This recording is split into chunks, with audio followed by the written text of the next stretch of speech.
Second episode begins with a young Cecil in the past, searching a small seaside town. He walks into a clothing store and draws a weapon, telling all of the workers to leave. He storms into the back stockroom, where he finds a strange box. He radios to his team that the tip was a bust, but after discovering two green glowing tubes, the cashier, aka Knucklebuster, bashes his head into the wall. She hears Cecil call off his agents, and the two begin fighting. Cecil asks why the woman would set off the device, which is revealed to be a weapon. Knucklebuster believes it will help create a revolution, even if people are killed, and that makes her efforts worth it. Despite his injuries, Cecil is able to tase her, but Force Fist, Knucklebuster's partner, stops him from deactivating the device. When they hear police sirens, the two lovers walk over to the device and set off the weapon. It emits a green gas that causes their skin to melt away. Cecil tries to contain it, but soon his own skin begins to melt.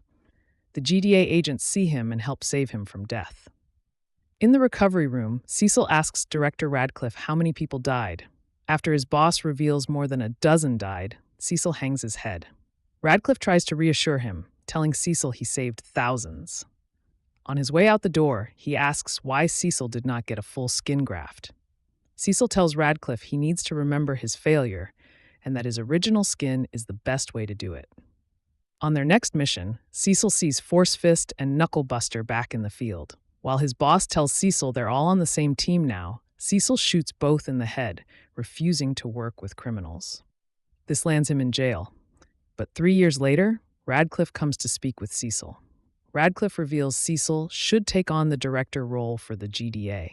If Cecil agrees, he will be able to leave prison. After Cecil refuses, Radcliffe reminds his protege that he can be the good guy or he can save the world. He cannot be both. In the present, Mark yells at Cecil for bringing the reanimant in to intimidate him. He believes Cecil has lost touch with reality and threatens to whistleblow if needed.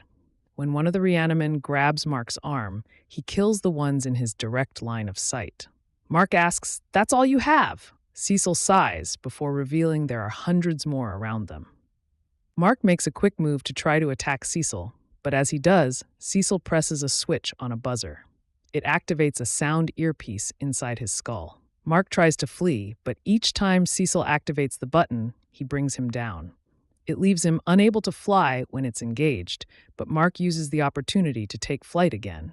He flies to the Guardians' headquarters, and while Cecil tries to stop him, Mark makes it into the base. In the Guardians' headquarters, the team complains about being beaten by Doc Seismic.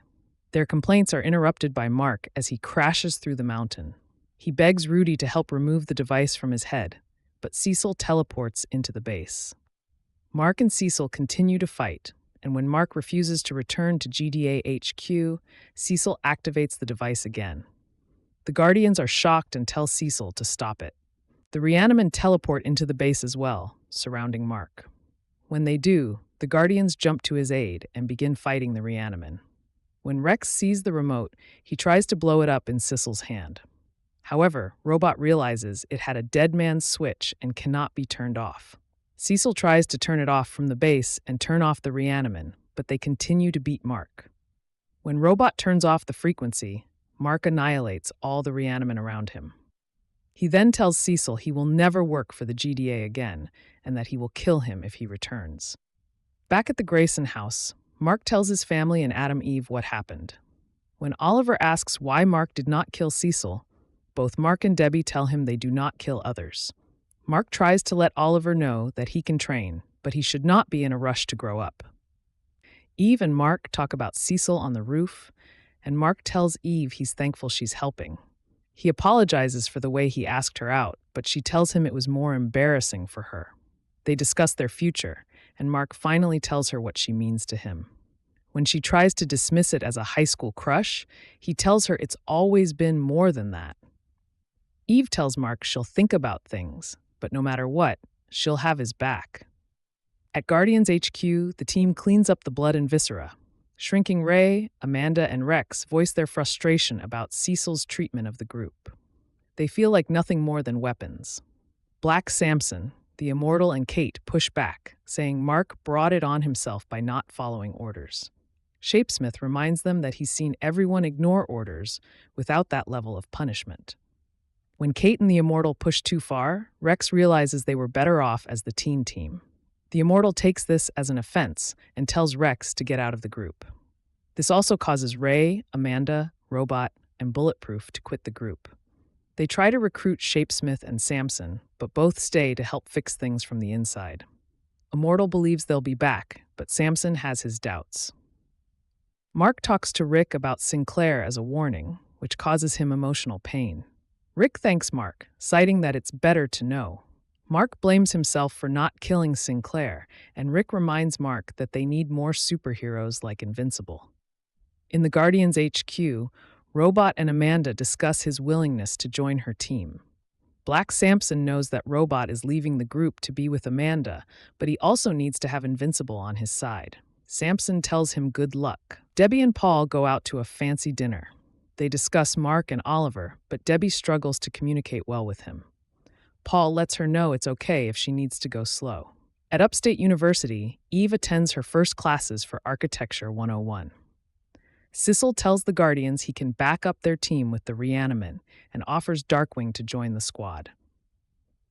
The Immortal accepts this proposal, and they'll be ready for tryouts in the weeks ahead. Cecil leaves the meeting with the Guardians and returns to GDA HQ. There, Donald shows some hesitation about bringing Darkwing into the group. Cecil reminds him that good guys can reform, and we flash back to his first day as director of the GDA. In the past, Cecil realizes that the GDA he stepped into is not up to code, and in a meeting with Donald, they're alerted to Nolan's initial contact with Earth. Cecil sees the footage and decides to fly out to meet Nolan. As the Viltrumite fights a monster from the sea, Cecil arrives to survey the end of the battle. He introduces himself to Nolan and holds out his hand.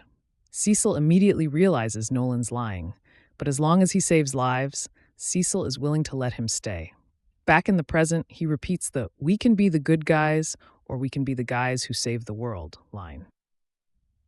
On the Golden Gate Bridge, Adam Eve arrives to meet with Mark on the bridge. When she arrives, Mark tells her that being friends is not enough for him. When he faced death during the fight with the Reaniman, he could only think of her. She considers this for a minute, and after more reassurance from Mark, she agrees to date him. They kiss on the bridge as the episode ends.